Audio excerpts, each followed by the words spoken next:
Je n'oublierai jamais ce soir-là.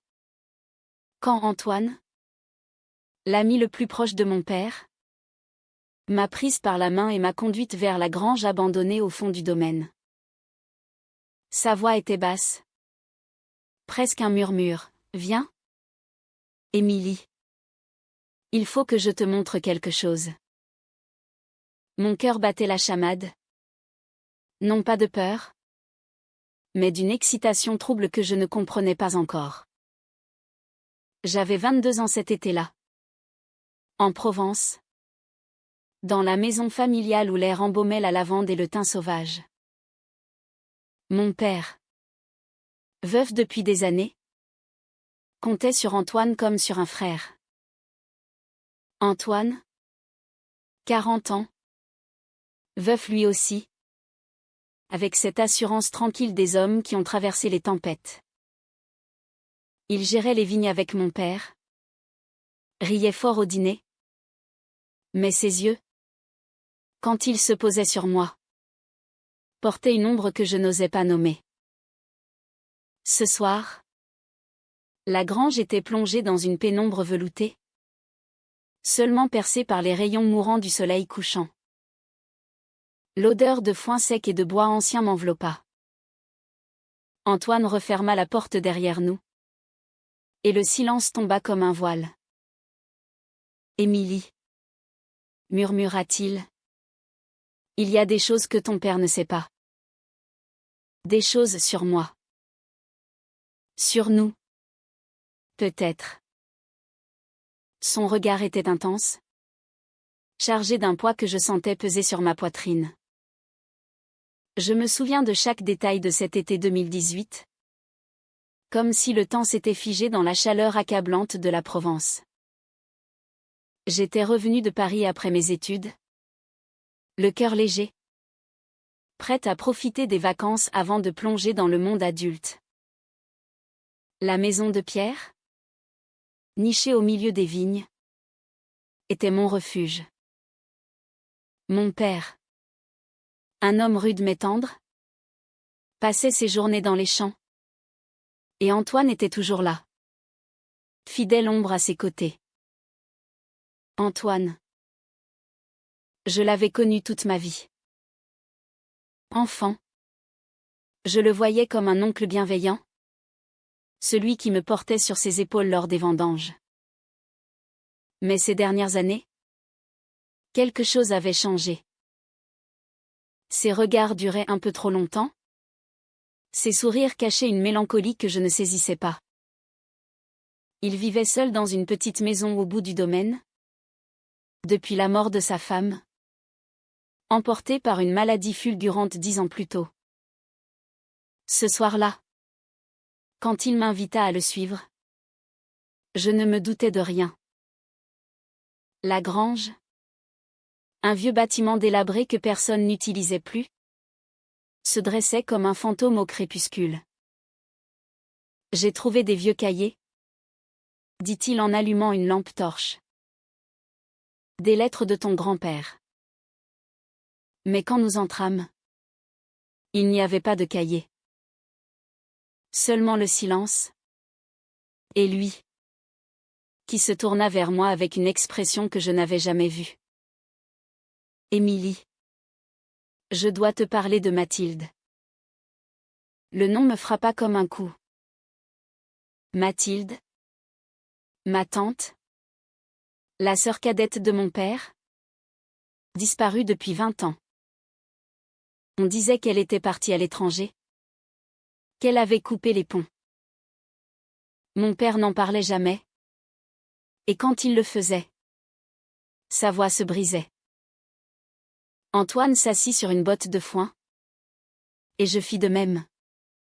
Le cœur serré. Mathilde et moi. Nous nous aimions.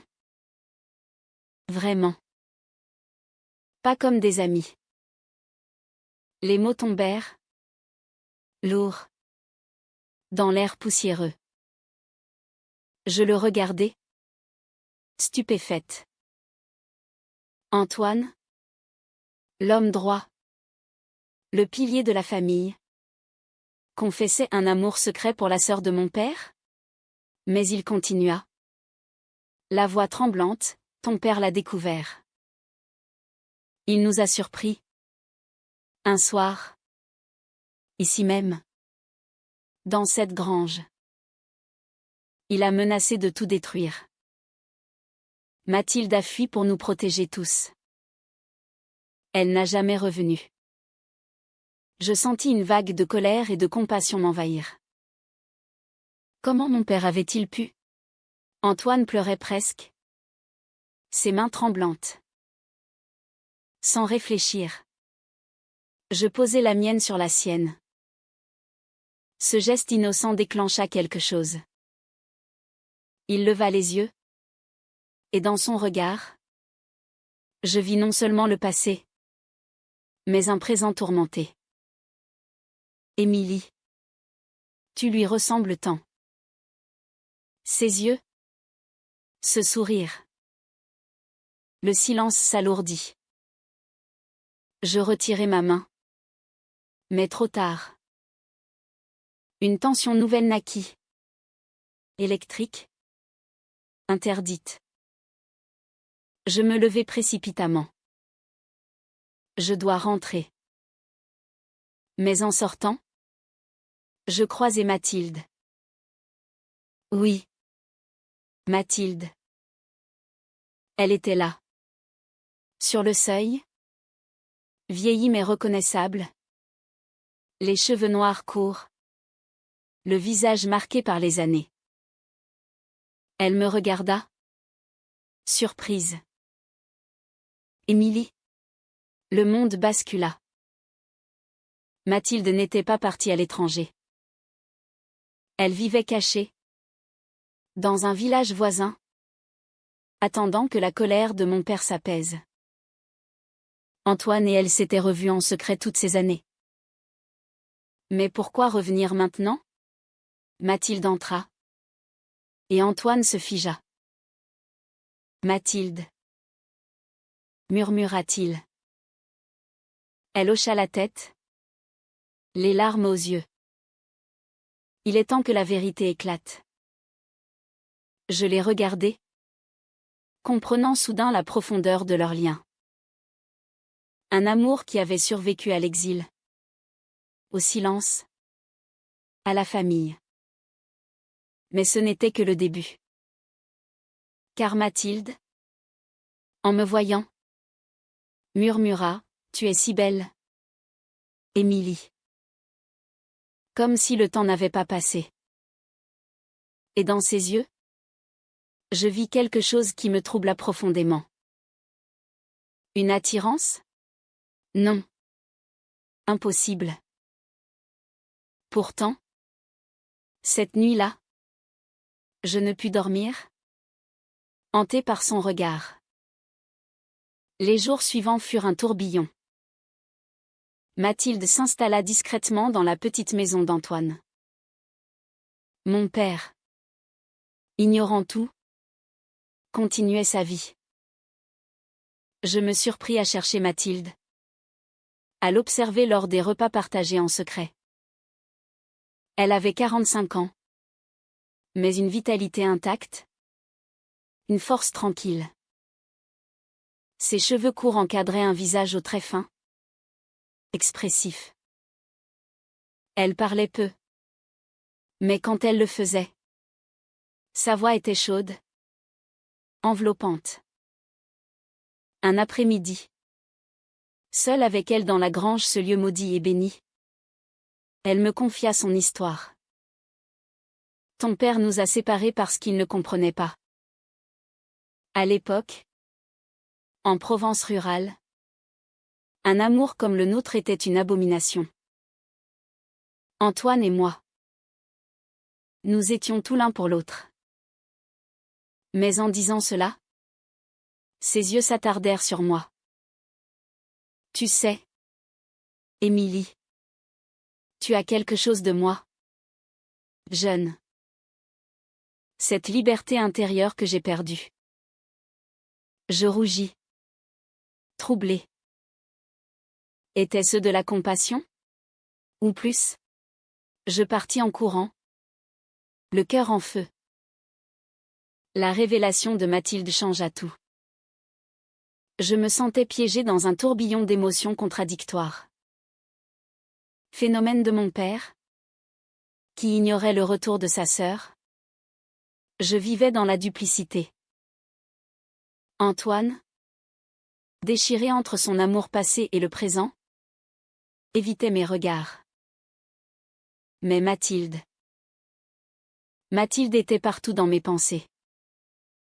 Elle avait fui à Paris après la confrontation avec mon père, vivant sous un faux nom, travaillant comme professeur de littérature. Elle avait aimé Antoine passionnément, mais le temps et la distance avaient transformé cet amour en une amitié profonde, presque fraternelle. Nous nous sommes protégés mutuellement, dit-elle un soir, assis sur les marches de la maison. Mais le vrai feu s'est éteint. Ces mots me soulagèrent et me blessèrent à la fois. Car moi, je sentais un feu naître. À 22 ans, j'avais eu des flirts à Paris, des garçons insignifiants. Mais jamais cette intensité. Mathilde éveillait en moi quelque chose de nouveau, de terrifiant. Ses gestes gracieux, sa voix grave, son rire rare mais sincère. Un soir de pluie torrentielle, je la trouvai dans la grange, cherchant refuge. Trempée, elle frissonnait. Sans un mot, je lui tendis une couverture. Nos mains se frôlèrent, et le temps s'arrêta. Émilie, murmura-t-elle, tu ne devrais pas être ici. C'est dangereux. Dangereux pourquoi? Demandai-je, la voix tremblante. Elle me regarda longuement. Parce que je vois en toi ce que j'ai perdu. La jeunesse. La liberté d'aimer sans peur. Et toi? Tu me regardes comme si j'étais une énigme à résoudre. Je niai. Mais elle sourit tristement. Ne mens pas à toi-même. J'ai vécu cela. Cette nuit-là, nous parlâmes des heures. Elle me confia ses peines. Ses amours passés, oui. Après Antoine, elle avait aimé des femmes à Paris. En secret. L'amour n'a pas de genre? Émilie. Seulement des cœurs qui se reconnaissent. Ces mots me bouleversèrent. Je réalisai alors que mon trouble n'était pas filial, ni admiratif. C'était un désir profond, interdit. Le lendemain, je confrontai Antoine. Tu l'aimes encore? Il secoua la tête. Je l'aime comme une sœur maintenant. Mais toi? Fais attention. Mathilde porte des cicatrices. Sa mise en garde ne fit qu'attiser le feu. Les semaines passèrent dans une tension palpable. Mon père remarqua mon agitation, mais attribua cela à la fin des vacances. Mathilde et moi nous croisions dans les vignes, échangeant des regards chargés. Un jour, seule avec elle près de la fontaine, je craquai. Mathilde, je ne sais pas ce que je ressens. C'est confus, douloureux. Elle posa sa main sur ma joue. Moi non plus. Petite. Tu es la nièce de l'homme que j'ai aimé. Mais tu es aussi une femme magnifique. Forte.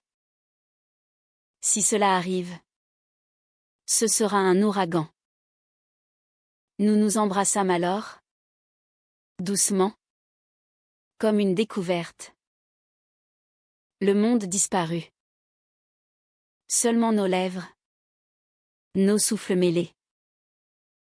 Mais la culpabilité surgit immédiatement. Comment trahir Antoine? Mon père? La famille? L'amour avec Mathilde fut un feu dévorant, secret et destructeur. Nous nous voyons dans la grange, ce sanctuaire maudit, où chaque caresse portait l'écho du passé. Elle m'initiait à une passion que je n'imaginais pas, profonde, émotionnelle autant que physique. Tu es ma renaissance? Murmurait-elle. Mais aussi ma chute. Antoine soupçonna vite. Un soir, il nous surprit. Non dans l'acte, mais dans un regard trop tendre. Son visage se décomposa. Mathilde. Émilie. Comment avez-vous pu? La confrontation fut violente. Antoine, blessé dans son orgueil, accusa Mathilde de profiter de ma jeunesse. Tu répètes les erreurs du passé. Mathilde défendit notre amour. Mais les larmes coulaient. Antoine, notre histoire est finie depuis longtemps. Émilie m'a redonné vie. Il partit. Furieux. Menaçant de tout dire à mon père. La peur s'installa. Je suppliai Mathilde de partir. Mais elle refusa. Je ne fuirai plus. Pas pour toi. Notre lien se renforça dans l'adversité. Nous parlions des heures de nos peurs, de la société provençale étroite, des jugements. Mathilde me raconta ses années à Paris, ses amours cachés, sa solitude. Je lui confiai mes doutes sur mon identité, cette découverte tardive de mon attirance pour les femmes. Mais le secret pesait. Mon père remarqua les tensions. Qu'y a-t-il entre Antoine et toi? Demanda-t-il un jour. Je mentis.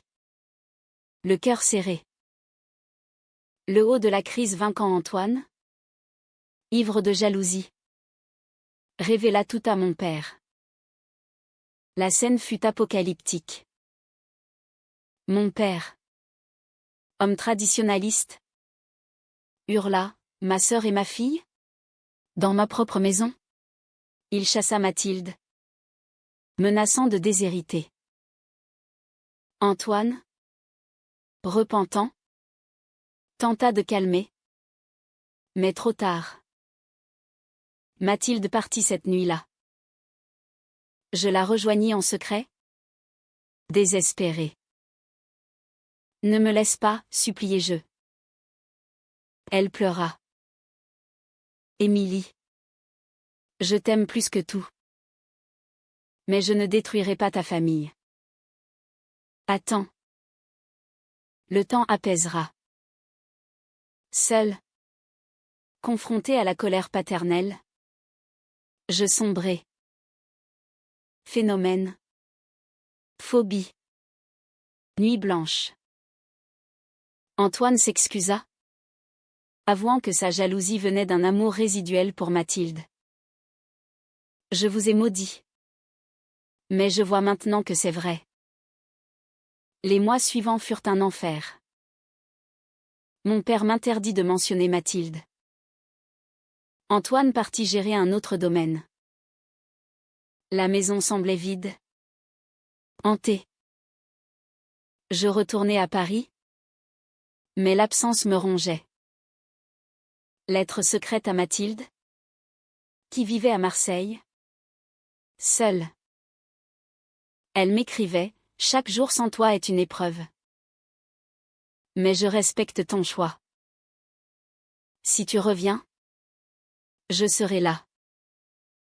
Je luttais contre la culpabilité, la honte. Amis à Paris me conseillèrent de vivre mon amour. Mais la famille. Un an passa. Mon père tomba malade. Un cancer fulgurant. À son chevet. Il confessa, j'ai été dur. Avec Mathilde. Autrefois. J'ai eu peur pour la réputation. Aujourd'hui. Je regrette. Appelle-la. Mathilde revint. La réconciliation fut émouvante. Mon père. Affaibli. Bénit presque notre lien. L'amour est rare. Ne le gâchez pas comme je l'ai fait. Mais Antoine revint aussi. Porteur d'une nouvelle bombe. Il avait découvert des lettres anciennes, Mathilde et lui n'avaient jamais consommé leur amour pleinement. Par peur. Leur relation était platonique. Amplifiée par le interdit. La vraie passion de Mathilde avait toujours été pour les femmes. Réprimée. Cela changea tout. Antoine accepta. Libéré. Je vous souhaite le bonheur que nous n'avons pas eu. Nous vécûmes enfin ouvertement. Mathilde et moi nous installâmes dans la maison. Rénovant la grange en atelier pour elle. Écrivaine. Les années qui suivirent furent une reconstruction lente. Faite de pardon et de joie retrouvée. Mon père guérit partiellement. Acceptant peu à peu notre union. Il mourut paisiblement 2 ans plus tard. Nous laissant sa bénédiction murmurée, soyez heureuse. Mathilde et moi transformâmes le domaine en un lieu de paix. Elle publia un roman inspiré de notre histoire. Anonyme. Qui toucha beaucoup. Antoine devint un ami fidèle. Trouvant enfin l'amour avec une veuve du village. Notre amour, né dans le secret et la douleur, devint une lumière. Nous adoptâmes une enfant. Une petite fille aux yeux comme les miens. Dans la grange rénovée, nous lui racontions des histoires, sans cacher le passé. Aujourd'hui, à 40 ans, je regarde Mathilde, toujours belle. Et je sais que les conflits, les trahisons apparentes, les décisions déchirantes nous ont forgés. L'amour véritable triomphe des interdits. Des familles brisées. Le secret de la grange n'est plus un poids, mais un trésor. Un amour que le temps n'efface pas.